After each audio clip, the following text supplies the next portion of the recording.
I just came in last night. What branch? Area and Army. Terrific. Yeah. 1973 to 76 in Yeah, Hawaii. a couple years ago. Well, it couldn't have been a bad thing to be stationed in Hawaii. Somebody had to do it. Yeah. Can I ask you guys something? Because you know this is what I do, ask people stuff, because I don't know anything. I'm Uncle Sam. Yeah, there you go. Well, you guys are in the Army, you know. I know. I mean, that's right.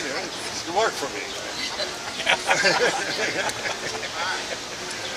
Are you guys familiar with Seth Rich? Do you know who he is? No. Now, you know what strikes me? You guys are old enough, not as old as I am, of course, Uncle Sam, but to remember when, like, things like Watergate would be a big deal. Sort of president then, right? Yeah. And today we're seeing things in the news that, almost on a daily basis, that dwarf anything that Watergate did. Yeah, that was nothing. Yeah, compared to what's going on. Seth Rich, and this might sound familiar to you, was the Democratic National Committee man who was in charge of cybersecurity of the Democratic National Committee. He was shot dead in Washington. I think it was on the 11th of October. And then Julian Assange of WikiLeaks, as much as came out and said that Seth Rich was the source of the leaks of the Hillary Clinton emails. And he put out a reward, a $25,000 reward. Now, of course, these guys right here, they didn't report on leaks of this. Nothing to see here. Botched robbery. Yeah, keep going. Nothing was stolen. This guy was shot 3 times in the back. Nothing was stolen.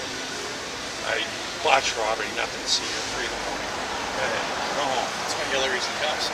Now, just recently, investigators have uncovered that 44,000. He sent 44,000 communiques to WikiLeaks to Seth Rich. So, do you think that should be big news? You'd think, but they need to hear it. Well, we're talking about a third-rate burglary brought down a president, but now it looks to be murder for revenge. Don't your media. Don't cover it. Up. What do you guys do now? What do you do now? He's a lawyer and I'm a microbiologist. What kind of lawyer? A really good one. I know. As soon as I said that, I caught myself. I've asked that enough lawyers, and you guys are quick enough. 50% of you did it in a 50% lower percentile of your class. But civil. But when I represent companies and people when they get sued, I don't sue them. I defend them. But I don't do criminal. I do all civil litigation. Your field is going through leaps and bounds. Oh, big time right now. Huge, huge. Typically, guys that work in your field are now working for some branch of government. And a lot of it is. I'm with medical. I'm more of a hospital oriented, but it is. With all the DNA technology nowadays and everything's by And the nanobots. Yeah, well, we're close. We're close. We don't have anything there yet. Probably the government has it. They just don't let me know that. I never realized how all of smart ours you is were. PCR, polymer chain reaction, Liggett chain reaction. Well, you see this one right here, right? Yeah, yeah. You are obsolete. And then, you know what? That is perfect, because that's kind of like I'm feeling, because, I've been in the field for 37 years. And back when, it was all up here. And your knowledge I knew. Now everything's being replaced by instruments, machines, computers. Exactly. And I don't have to pass what I know on to these kids, because these kids don't have to know all the technology and all the reactions and stuff that I had to know to identify things and to do things. It's all in an instrument. Now if you can keep a little dot inside a circle and put it in a machine, it gives you what I know up here. I was talking to another man in your field. He says about 10 years from now they'll be able to do the Star Trek thing. Exactly. Yeah, yeah. They go to Pearson's bedside and go, yeah, that's right. What are we going to do with all these out-of-work people? What are you going to do when they throw you out of work? Become a lawyer?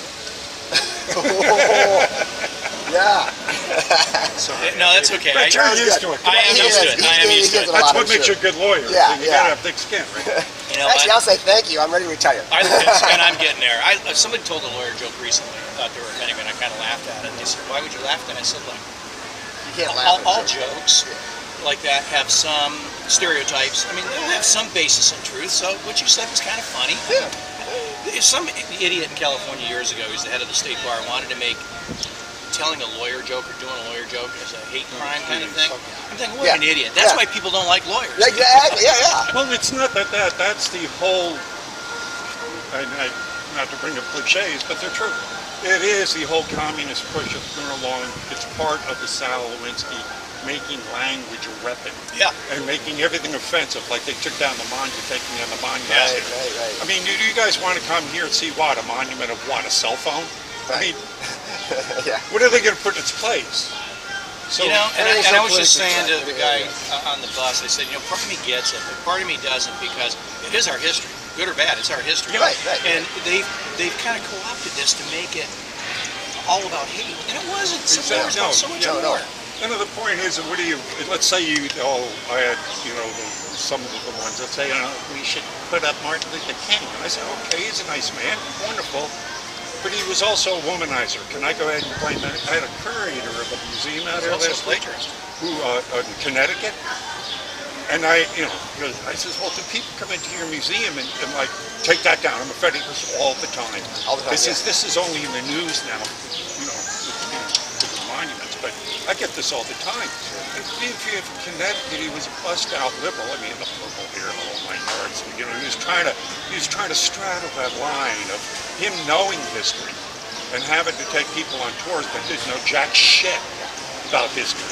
And why it's important to have those statues and those paintings and whatnot up. Otherwise, yesterday protested at the Federal Communications, right? They want net neutrality, which is anything but neutral. And they want to ban sites like InfoWars and Drudge. Are you familiar with InfoWars? More with Drudge. Yeah. So they have... And that says it all right there. Yeah. Indeed. But we ban all these things. The guy on the bus was saying, the guy that I walked up the stairs was saying, well, in Germany they can't show the swastika. That's true. But if you really talk to a lot of people in Germany, they pine for the days when they were a war of power and Hitler was in charge. They had a guy doing a movie over there, he was dressed as Hitler, and all these Germans were going around him and talking to him and really kind of, it was cool for them because they were a player in those days. The ones I've talked to, there seems to be a split. Either it's a hard, like here now, we get very hardcore. It's either hardcore, you're going far, drumbeat laying lefty, or you're doing hardcore Americana, national. And that's the same thing here in Germany. You're finding like either they're going hardcore nationalists or they are the biggest wimps. I just wonder about it. Well, we're becoming that. Yeah, we are. Well, yeah. Not a flanking helmet. Yeah, well, Here's a get out of jail free card from Hillary Clinton for you gentlemen. All right. Oh, perfect. Thank you. Hey, nice meeting you, Uncle Sam. Thanks for your service. You're more knowledgeable than I thought you were, man.